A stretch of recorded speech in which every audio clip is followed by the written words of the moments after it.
Welcome to the first edition of Inside Rice University. For 30 minutes, each edition will give you a quick look at some of the new, exciting, and occasionally personal stories happening at Rice University. First, let's take a look at some of the biggest stories from late 2013.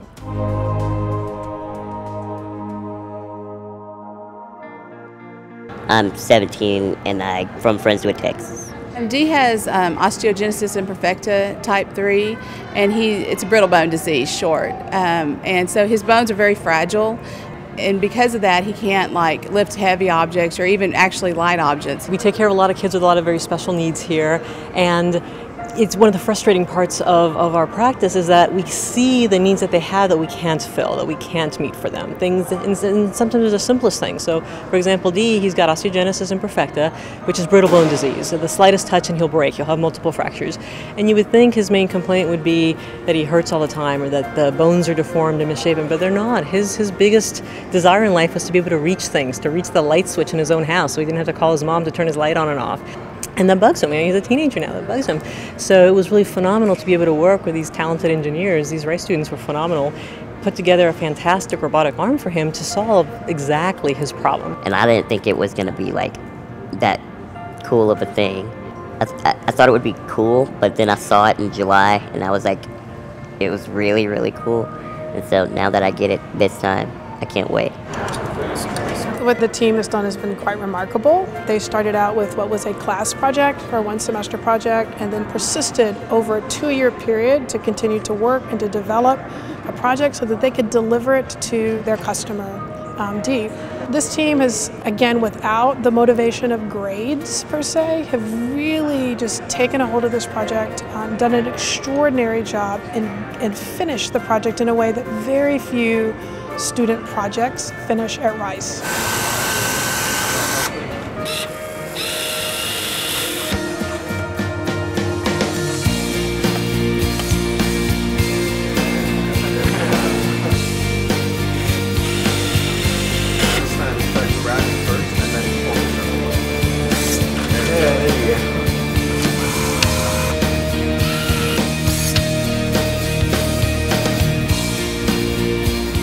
It's exciting. He's learning how to do it, and it's neat to watch him be able to pick stuff up. And to see his independence, it's just really, it is exciting.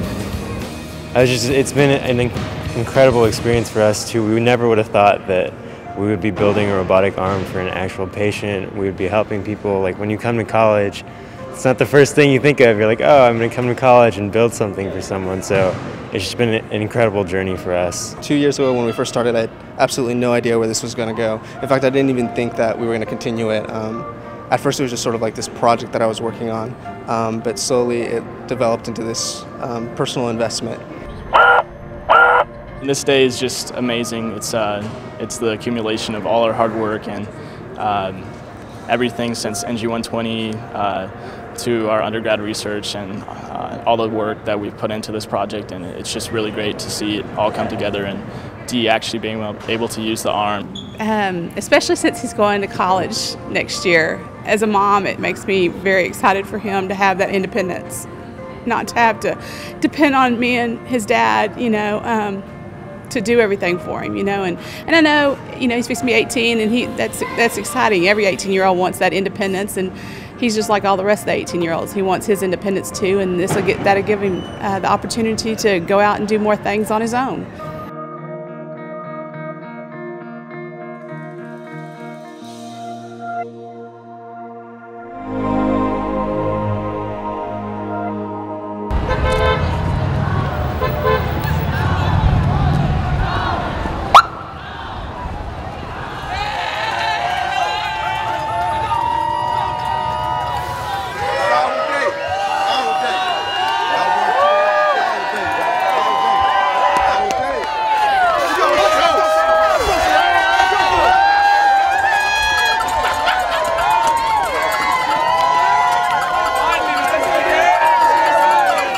On a championship Saturday across the country, history could be made here today. The Rice Owls square off with the Marshall Thundering Herd. On a frigid day across Houston, Rice hopes to use this home field advantage that has served them to 8 consecutive wins here at historic Rice Stadium. Well, it's a big day because first time in, I understand, 56 years. First time for an outright championship for the Owls if we have victory today. So that's, you know, once every 56 years, I guess it's worth the wait, huh? I need this 60 minutes! Ever since the bowl game last year, I think there's been a lot of hype about this season, and we've like overdone every expectation, and I mean, this is the biggest game since 1957. Go Owls, we can taste the victory. We came from Walla Walla, Washington for this game. We're really excited just to see, you know, look at all these people here, getting out here the freezing cold at 8 in the morning to watch Rice Owls play football, win the Conference USA Championship.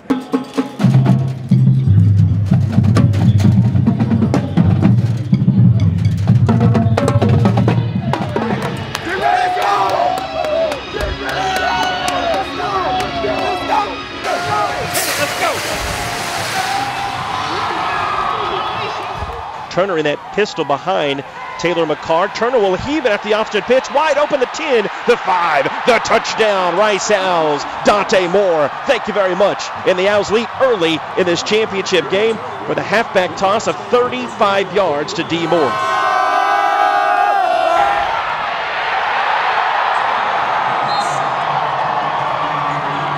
Snap at the knees of McCart with those gloves on. He throws it down the left seam for Taylor. Over the shoulder catch, 40, 30. Taylor's going to 20. Picks up a last block for Moore. 10, 5. Say it with me. Touchdown, Rice Owls.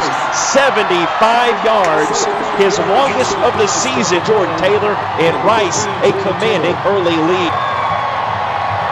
First down, goal to go from the 4.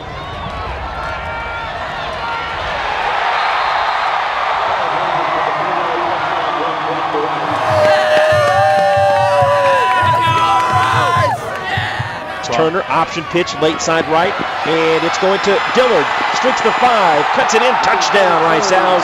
17 yards as an outstanding block for Kubiak.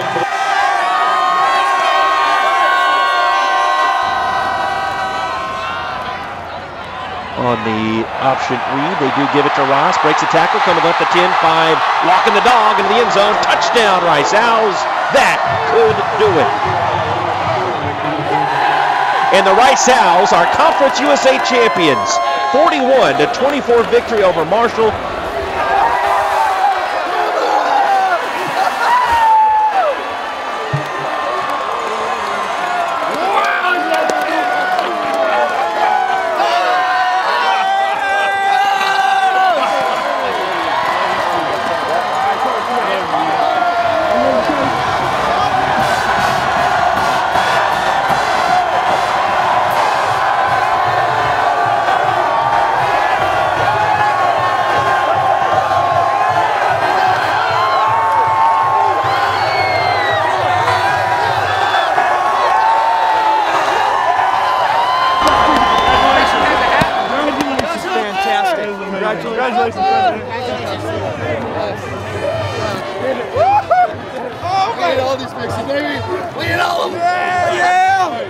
It's unbelievable. It's a great feeling. I can't even describe it. Nothing but excitement. You know, we went through a lot of adversity throughout the year, and to finally come out on top, you know, win a championship, I'm just nothing but excited. What we did for the school today and just getting recognition out there, it's a great feeling. And just to win like we did. It's incredible. It is incredible. It means a lot. I think it means a lot to this university, a lot to Houston, definitely a lot to these guys that play on this team. It shows that not only do we have brains, we have the athleticism that every school has. SEC, Big 12, Pac-12. Here at Rice, we got athletes and we got brains.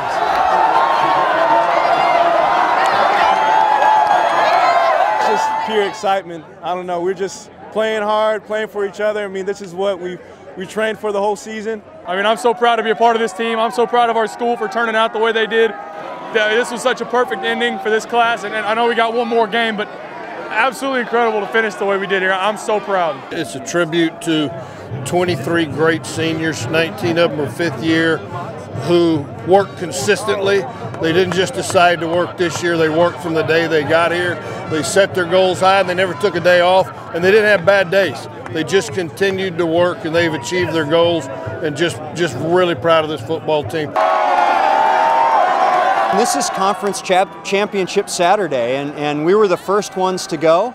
And, you know, for us to set the tone, there's some great academic institutions playing really good football right now, and we got great national exposure today, in this game on national television. So I'm just really excited, and our values shot up today. It's just unbelievable. It's tremendous excitement. David Bailiff and the team and the coaches did such a great job. But this really shows, I think, what the program has done, what it's doing, what it's going to do in the future. This is a season that will go down in memory, but it's also the beginning of something great. So it's been tremendous, and you can just hear the enthusiasm and the interaction between our students and the students on the field. It's just something very special about Rice. Proud of this student body. Wow, how good was that all those students were out here today.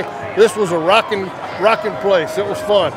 This has been a culmination of 5 years. We have worked our butts off for 5 years to get to this point right here, right now, and we did it. We pulled it through, and I couldn't be happier. I'm so excited. Yes. David, on behalf of the Board of Directors of the AutoZone Liberty Bowl, our title sponsor, AutoZone, and the City of Memphis, What's up? I want to invite you and the Rice Owls. Say yes, Coach. Go say it. Say yes to you. Yeah.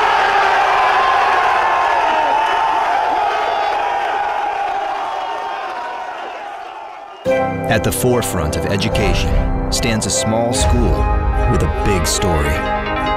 One of pioneers, leaders, and entrepreneurs, of Oscars, Pulitzers, and Nobel Prizes. A story of the world's most brilliant minds working together to challenge convention, making discoveries that will change the course of history, and innovations that will change everything. Rice University, advancing the world with unconventional wisdom. Welcome back to Inside Rice University. Next, I'd like to show you some really unconventional stories. It's not easy being green doesn't just apply to Kermit the Frog anymore. And Rice researchers have created a new way to produce steam. But first, in addition to being a prolific researcher and the recipient of numerous teaching awards, one of our professors has completed a marathon in all 50 states. And this is her story.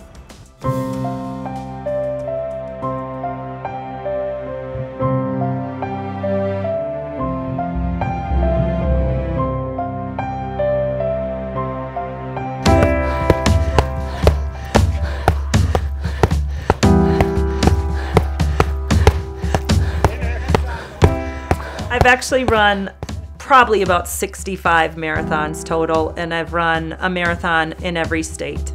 It took me 15 years to run a marathon in all 50 states. Marathoning is a good metaphor for life and for getting tenure and for being a mom and just life in general.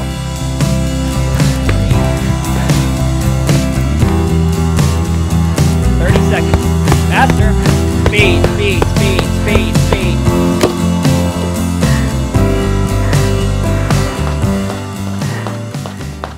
She's so incredibly energetic, and she does so much. You know, she publishes like nonstop. She runs a lab. She, teaches however many classes a semester. It's really meaningful for social psychologists to study, well, what is attractiveness? What does it mean? How do we break it down?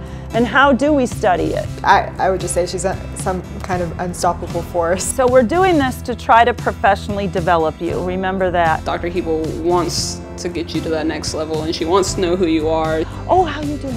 She will ask you your life story before she answers any other questions, so she knows who you are. I can honestly say that she is my favorite professor. And her laugh is infectious. Like, whenever she starts laughing, which is quite often, the whole class starts laughing with her because you just can't help yourself. What do you got? But definitely Professor Hebel's, I leave much happier because she's such a vibrant person and has so much energy.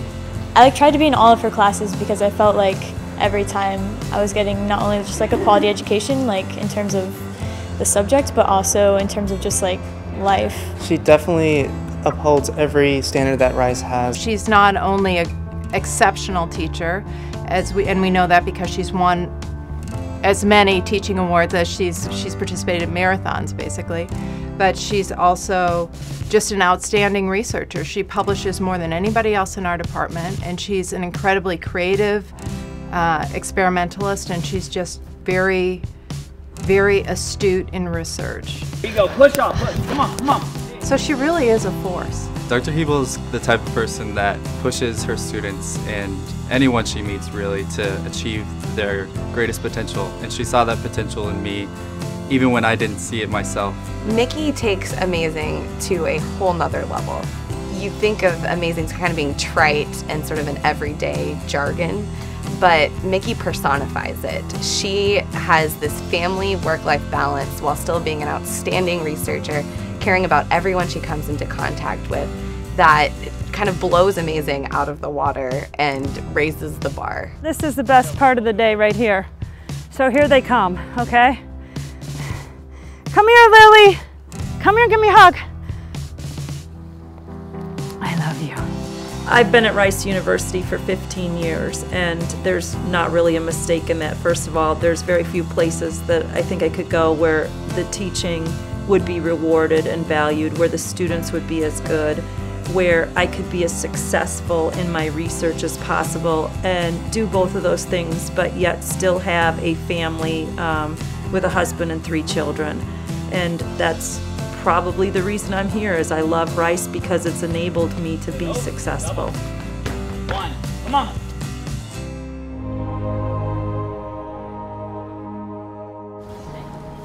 It's not easy being green, having to spend each day the color of the leaves.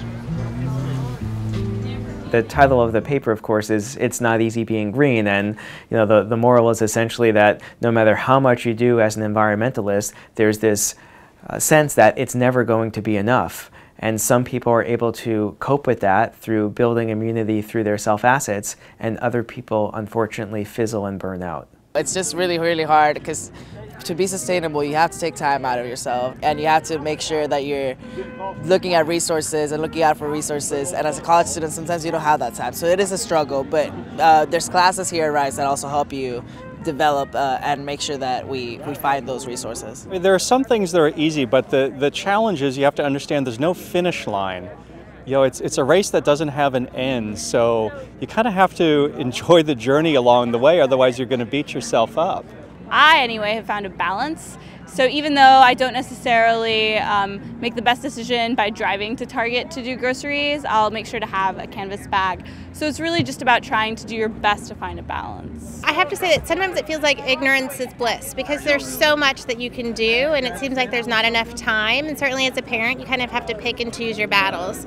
Recently for me, I've just become hyper aware of plastic and how plastic is everywhere, and so certainly coming to a market and buying things directly from a farmer so it hasn't been packaged, and I can use our bags that we've brought and things like that. So we're just trying as a family to do little things. So I would like to see a deeper understanding and appreciation of the difficulty of being an environmentalist. They have a psychologically very difficult task in front of them, in part because of the enormity of the problem that they're solving, and that creates a pretty difficult psychological environment for them to be effective. But there's a really positive side of this story as well, that there are some people that, despite the challenges of working on environmental issues, despite the persistent doubts that no matter what you do, it's never enough, are able to build immunity to those types of difficulties through how they think about themselves. So here there's a lot of power in just the simple thought of how you view yourself, how you interpret yourself has profound impacts on whether or not you're going to end up advancing the type of issue that you care deeply about.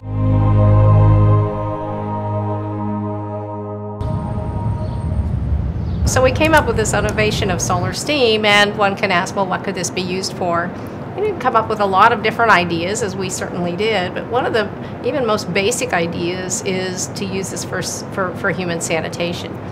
We use this advantage for several applications, and one example is the solar autoclave, that it's able to sterilize things, medical tools or human waste. More than 2.5 billion people around the planet are in need of basic sanitation. And so it's an enormous problem. And it's an unsolved problem because these people do not have access to electrical grid and often don't have access to clean sources of water. In the developing world, it is a matter of life and death. This unit, this size, was designed for 4 grown-up people. So imagine, you have in back of your house or somewhere, and it's working for you daily. You can make electricity, you can make anything with it. And it's very efficient. What's needed to address this really enormous problem are technological innovations. Because the will is there. People are very interested in investing in this and in providing this kind of infrastructure to solve this huge human challenge. And of course, organizations like the Bill and Melinda Gates Foundation have had a multi-year effort, substantial effort, to develop solutions to some of these problems, in particular the problems related to human sanitation. So now it started. In the case of our work, this is really innovative technology. It's a new effect that we're able to directly develop into applications that we can devote precisely to addressing the problems of human sanitation. Who knew concrete could be permeable, filtering rain into the soil instead of our lakes and streams? Or that a mathematical equation could open our ears to music we've never heard? Or that a happy home could cost less than a family car? Who knew we could build an elevator to space?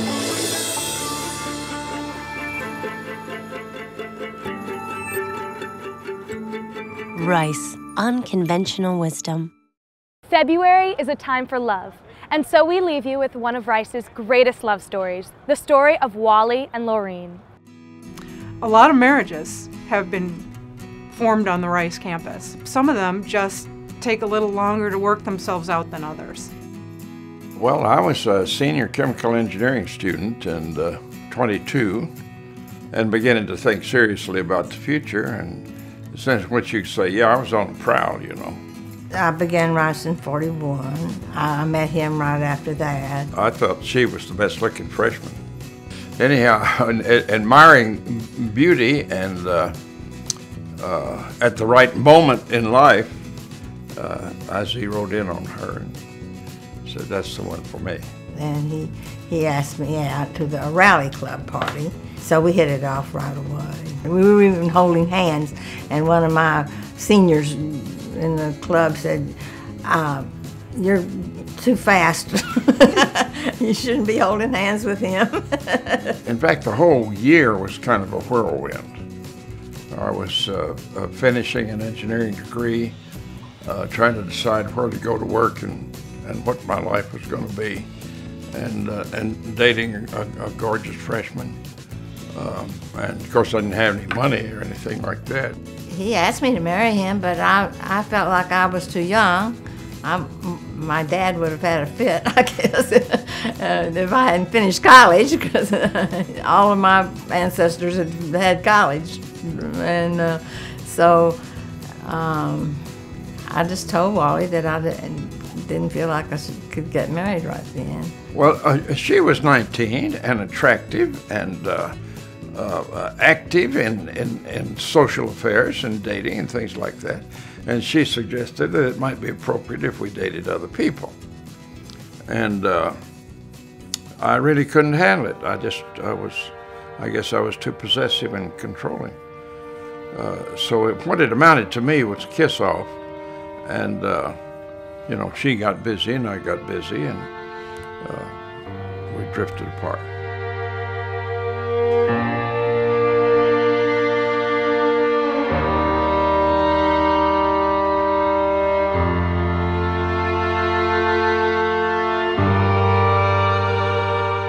This is a story about a young couple who met on the Rice campus, had a romance, and life sort of got in the way. One went in one direction, one in another direction. They both went on to have happy marriages and raise wonderful families. It's like life and history and the war and the calling and all that stuff, destined that we would not be together.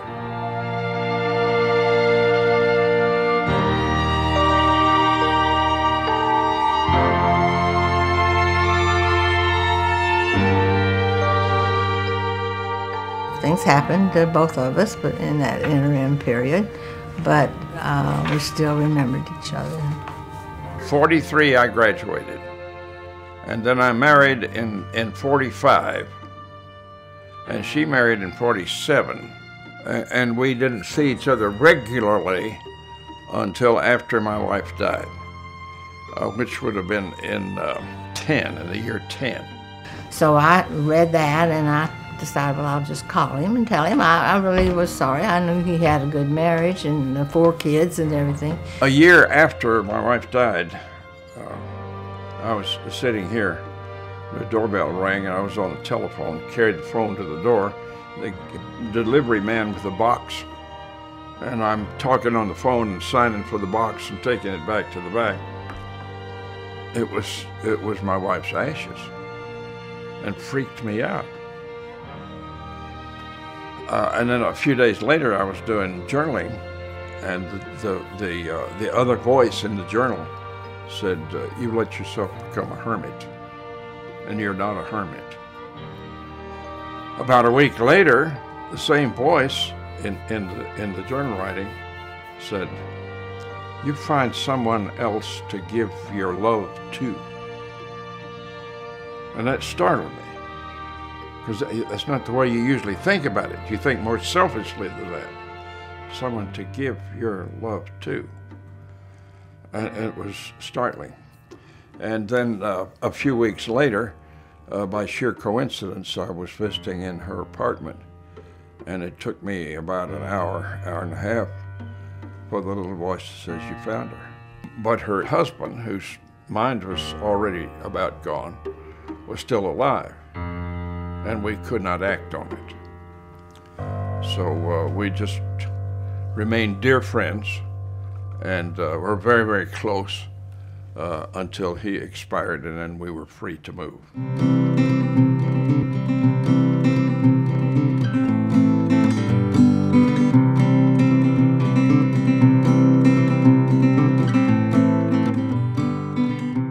We were married on August the 18th.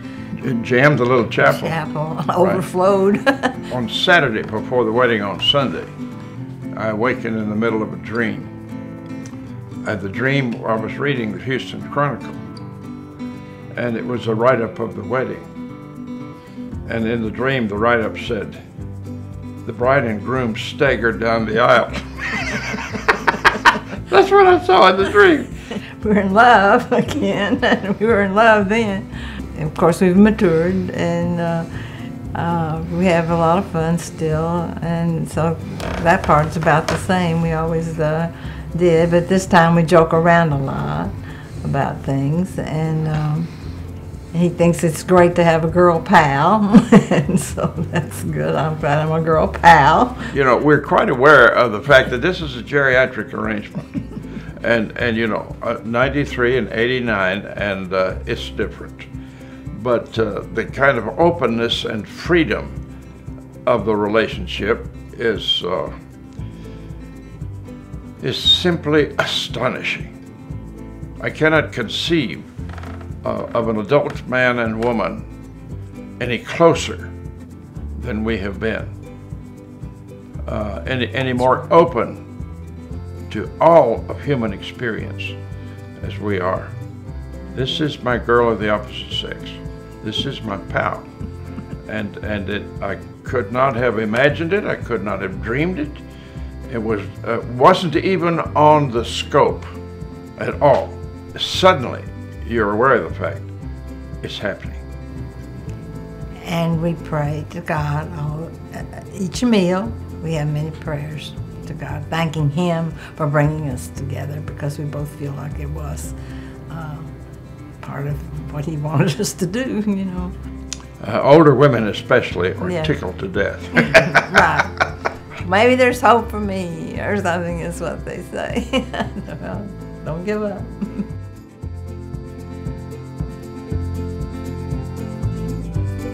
Thanks for joining us on Inside Rice University.